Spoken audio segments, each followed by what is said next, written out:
अस्सलाम वालेकुम रहमतुल्लाहि व बरकातुहू। सूर्या उर्दू प्राइमरी स्कूल नागार्जुन नगर नांदेड़। प्यारे बच्चों, ऑनलाइन तर्ज तालीम में आज हम आपका इस्तकबाल करते हैं। आज हम जमात हफ्तुम में मज़मून तारीख में सबक नंबर 6 मुगलों से लड़ाई ये सबक पढ़ेंगे। हफ्तुम जमात के प्यारे तलबा और तालिबात, आप लोग तारीख की अपनी अपनी दरसी किताब निकालिए और उसमें सबक नंबर 6 मुगलों से लड़ाई ये सबक निकालिए और पेज नंबर 25 निकालिए। उस पर हम ये पॉइंट पढ़ने वाले हैं। आगरे से रिहाई। पुरंदर के माहिदे के बाद जय सिंह ने आदिल शाही के खिलाफ मुहिम शुरू की। शिवाजी महाराज ने इनकी मदद की, लेकिन ये मुहिम कामयाब ना हो सकी। ऐसे वक्त में जय सिंह और शहंशाह औरंगजेब ने शिवाजी महाराज को कुछ अरसे के लिए जुनूब की सियासत से दूर रखने की तदबीर सोची। इस ख्याल के तहत जय सिंह ने शिवाजी महाराज के सामने शहंशाह औरंगजेब से मुलाकात के लिए दिल्ली जाने की तजवीज़ रखी। उन्होंने शिवाजी महाराज की हिफाजत की ज़मानत भी दी। तजवीज़ के मुताबिक शिवाजी महाराज आगरे के लिए निकले। उनके साथ राजपुत्र संभाजी और चंद काबिल एतमाद जानिसार साथी भी थे। महाराज आगरा पहुंचे, लेकिन शाही दरबार में शिवाजी महाराज को इज्जत नहीं मिली जिसकी वो उम्मीद कर रहे थे। उन्होंने अपने गुस्से का इजहार किया, जिसके बाद शहंशाह ने उन्हें नज़रबंद कर दिया। शिवाजी महाराज ने शहंशाह के इस अमल से खौफजदा न होते हुए नज़रबंदी से नजात हासिल करने का मंसूबा बनाया। वो बड़ी चालाकी से आगरे से रिहाई हासिल करके कुछ दिनों बाद सलामती के साथ महाराष्ट्र पहुंच गए। आगरे से आते हुए उन्होंने संभाजी को मिथिला में ठहरा दिया था। उन्हें खैर व आफियत के साथ राजगढ़ पहुंचा दिया गया। स्वराज से शिवाजी महाराज की दूरी के ज़माने में जीजा माता और शिवाजी महाराज के मावेनीन ने हुकूमत के कामकाज को संभाला। मुग़लों के खिलाफ जारहाना तेवर।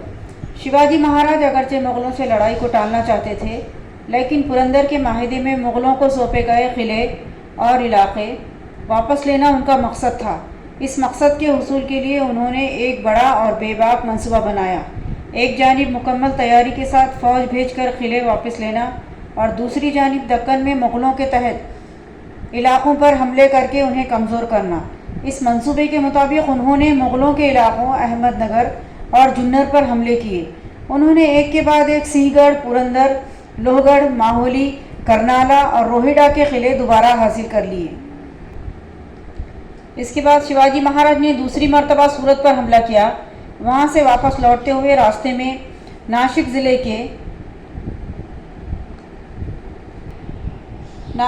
के वनी वंडोरी के मुकाम पर मुग़लों से उनकी बड़ी लड़ाई हुई। इस लड़ाई में उन्होंने मुग़ल सरदार दाऊद खान को शिकस्त दे दी। इसके बाद मोरोपंत पिंगले ने नासिक के करीब तिरंबकगढ़ को फतेह कर लिया।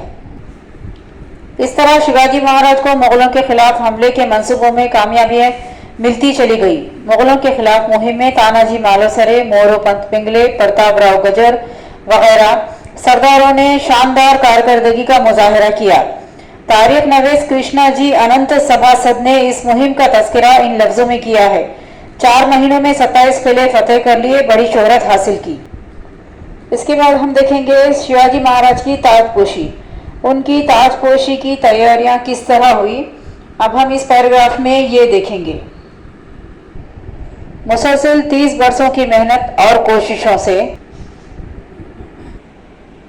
मराठों का स्वराज का ख्वाब शर्मिंदा ताबीर हुआ था, लेकिन शिवाजी महाराज को इस बात का एहसास हुआ कि स्वराज के आज़ादाना और मुख्तार कुल वजूद को नुमायां करने के लिए स्वराज की अवामी मकबूलियत और ख़ुद मुख्तारी ज़रूरी है। इस मकसद के तहत शिवाजी महाराज ने रायगढ़ में 6 जून सन 1674 ईस्वी को पंडित दागा भट्ट के हाथों अपनी ताजपोशी की रस्म अदा करवाई। रस्म ताजपोशी के बाद शिवाजी महाराज छत्रपति बन गए। अपने आला इख्तिदार की अलामत के तौर पर उन्होंने ताजपोशी के साल से एक नए दौर का आगाज करते हुए नया कैलेंडर शुरू किया। इस तरह वो एक नए सन के मौजिद बन गए थे। ताजपोशी की यादगार के तौर पर उन्होंने सोने का हुन और तांबे की शिवराई जैसे 2 खास सिक्के ढाले। इन सिक्कों पर श्री राजा शिव छत्रपति कुंदा था। इसके बाद सरकारी कागजात पर क्षत्रिय क्षत्रिय कुलावत्स श्री राजा शिव छत्रपति लिखा जाने लगा। ताजपोशी के बाद उन्होंने फारसी अल्फाज के मुतबादिल संस्कृत अल्फाज पर मुबनी एक लुगत तैयार करवाई। इसी को राज्य व्यवहार कोश सरकारी कामकाज की लुगत कहा जाता है। इस तरह छत्रपति शिवाजी महाराज की रस्म ताजपोशी मनाई गई। ये देखिए रायगढ़ के किले की तस्वीर इस शबक में दी गई है। अहद-ए-वस्ता के भारत की तारीख में शिवाजी महाराज की ताजपोशी एक इनकलाबी वाक़या है।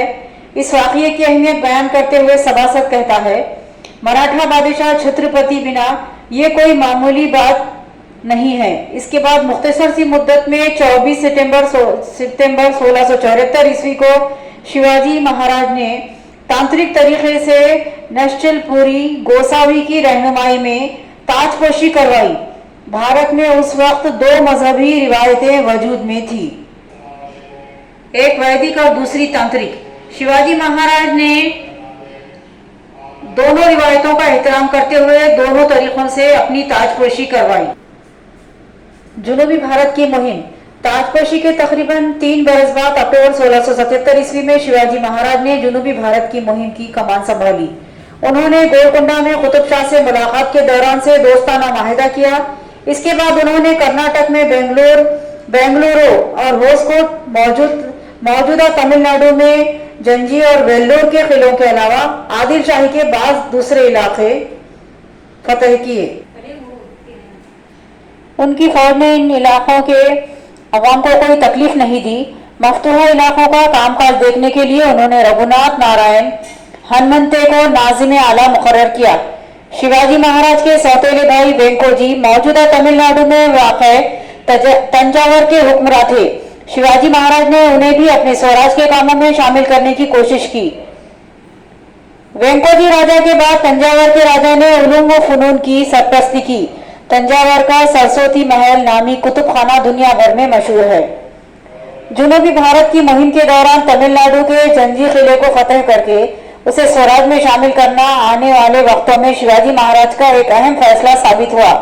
स्वराज के खात्मे के लिए शहंशाह औरंगजेब ने महाराष्ट्र में मुस्तकिल क़याम कर लिया था, इसलिए उस वक्त के छत्रपति राजा राम को तहफ़्फ़ुज़ के लिए महाराष्ट्र छोड़ना पड़ा।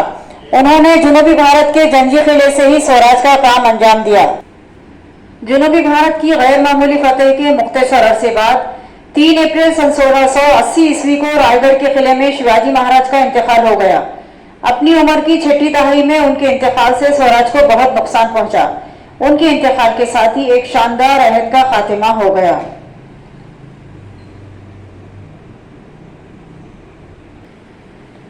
हफ्तुम जमात के प्यारे तलबा तालिबात, आप इस सबक को पढ़िए और इसके सवालात के जवाब अपनी नोटबुक में लिखने की कोशिश कीजिए। इस वीडियो को ज़्यादा से ज़्यादा लाइक कीजिए, शेयर कीजिए और हमारे चैनल को सब्सक्राइब कीजिए। हम फिर मिलेंगे। अल्लाह हाफिज़।